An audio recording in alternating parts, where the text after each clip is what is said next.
Okay. Um, I decided to make another video. I wouldn't even call this a rant. I wouldn't even call this anything negative, really. I would just pretty much call this one person speaking their opinion on a subject that seems to be just going all over the place. It goes under the radar and then it goes out over the radar and you hear about it again. Then after a while it goes back under the radar. Then it goes over the radar and you hear about it again. Back and forth, back and forth. So this subject pretty much has to do with gaming in general. It has to do with gaming, video games, and the gaming industry itself. Now, the thing is that you have feminists.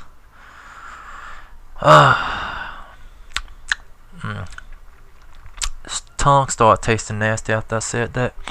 But you have feminists and you have homosexuality. Now, most people probably end that sentence with, "Oh, I have nothing against it. They're beautiful people." Fuck that. Both of them motherfuckers are crazy, as far as I'm concerned, because it seems to me like these are groups of people that try to get their hands in every little freaking thing they can get their hands in. Every little thing they can get their hands on. Every little thing that they can go into, they try to, throw something that represents them into this, and no one asked for it. And before you even try to get on your high horse and go, "Oh, this is a judgmental video, this is hate speech," and all that. First of all, half of you motherfuckers don't even know what the damn definition of hate speech is. So how about you listen to the fucking video before you make a goddamn opinion about something you haven't even finished hearing yet?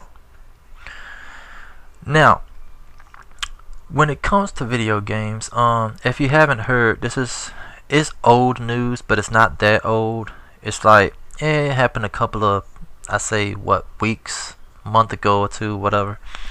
It had to do with the Mighty Number 9. If you don't know what Mighty Number 9 is, if you're a Mega Man fan, or if you know of Mega Man or have heard of Mega Man, this is supposed to be like the predecessor to Mega Man. In other words, it's not Mega Man. It's like a representation of Mega Man. What was it? Kenji Unifune, who is the original creator of Mega Man and Roll and pretty much anything related to Mega Man. Him and Capcom had a fallout. Capcom got butthurt over some shit. I can't really go into that because it'll take the whole entire freaking video for me to explain that crap. But anyway, it's bad blood between those two. Most of the bullshit comes from Capcom, though. Most of the bullshit comes from them. They fucked themselves up when they let them go. They really did. So what he had done was he got together his own little team. Went to Kickstarter. The Kickstarter project hit all of its goals. It got funded, and here you are. Make Mighty Number 9. Now, somewhere along the lines of development, one of his workers, I guess a group of fans had sent in a lot of fan art of Mega Man, and one of the fans, proclaimed to be fans, had sent in a artwork picture of Mega Man as a female. Well, a lot of people got pissed off because Kenji was like, well, that would be kind of cool if Mega Man turned out to be, the new, not the new Mega Man, but the new Mighty Number 9, would turn out to be, female. And gamers and Mega Man fans lost their shit. They start, females, this feminist stuff is ruining gaming, Mega Man is not supposed to be female, it's supposed to be a male. And of course you got the white knights in shining armor. They always have to rear their ugly heads. Anytime it comes to anybody being bashed that has a vagina between their legs, they have to show up. They just magically pop out of no fucking where. And they had to get their 2 cents in, saying that, oh, it's sexist, and what if the main character is a female, it's still Mighty Number 9, it's not gonna change anything, yada yada yada yada. I kinda gotta agree with the gamers, not the white knights, fuck them. I'm talking about the gamers that said that feminists is ruining gaming. And in a way, yeah, it is ruining gaming. Feminism, man, feminists ruin every damn thing. Like, they even go against their own shit half the time. Half the time they argue against their own stuff. But yeah, if you don't know, the main character of Mighty Number 9, the name of the main character is Beck, Beck. Okay, and Beck is supposed to be a boy. It's supposed to be a predecessor of Mega Man. Keyword, man. Not no damn Mega Woman. Not Mega Girl. Not Mega She, Mega Female, none of that shit. Mega Man. You can't, a lot of folks don't understand, you can't just, by the way, just to point this out, they already have a female representing the heroine, or hero, whatever the hell you want to call her. They already have that in this game. Okay, they don't have to be the main freaking character. Just as long as they're being represented in there, you would think that's good enough. Franklin from Grand Theft Auto 5 is not, he's the black character on the game. He's the only fucking black character on the game that's playable. Other 2 guys are white. Whatever. I didn't get pissed off. Why it's gotta be 2 white dudes and only 1 black guy? I don't give a shit. I don't care if it was 1 black guy. I'm just glad that the fucker was black, and I'm just glad that he didn't, fit that stereotype, walking around with a bunch of baby mamas and drinking 40s on the side of the street and shit. They actually made him likable, no different from they made CJ likable in San Andreas. And when it comes to Mighty Number 9, this should stay as a male character, because that's how it started off as. This is how it's being presented.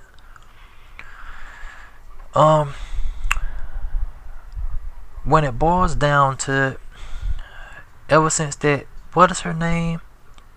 Anita Skarkezian Shashi, whatever.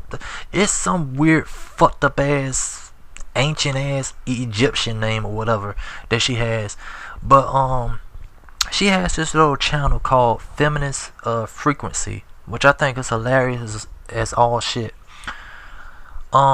Pretty much this woman believes she has not played a video game in her entire fucking life. As it seems from how she talks about video games, it's like she has not played a video game in her freaking life other than Pong or Tetris. But she claims that any freaking game that has a male character in it, or any game that has a female character in it, either the male character is He's always trying to save the damsel in distress. The woman is always seen as weak. The woman is always over sexualized. You know, she has huge. Her breasts are too huge. Her butt is too big. Her clothing is too revealing. And what people don't understand, when it comes to these games, 90% of these games are created by man. It has nothing to do with them being immature. It has nothing to do with them being perverted. This is this person's creation.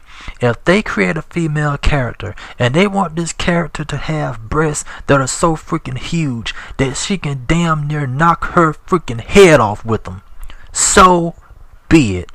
If you don't like the shit, don't fucking buy it. If you don't like it, don't look at it. Go to somewhere else. Go play fucking Super Mario World. Or hell, go play fucking Solitaire or some shit. You don't have to play this damn game. And I know what you're thinking, like, oh well, these are reviewers, you know, they have the right to criticize this person's work. Yeah, you're right. They do have the right to criticize this person's work because that's their job. But at the same time, they have to also understand when you open your mouth and give an opinion about something, the same way you opened your mouth and gave your opinion is the same way people are going to open their mouth and give their opinions back. And if you can't tolerate that, you're in the wrong damn business. Because that's never gonna end. It's gonna always be like that.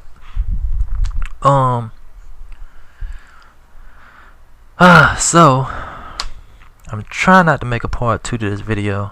I probably will have to. I don't know.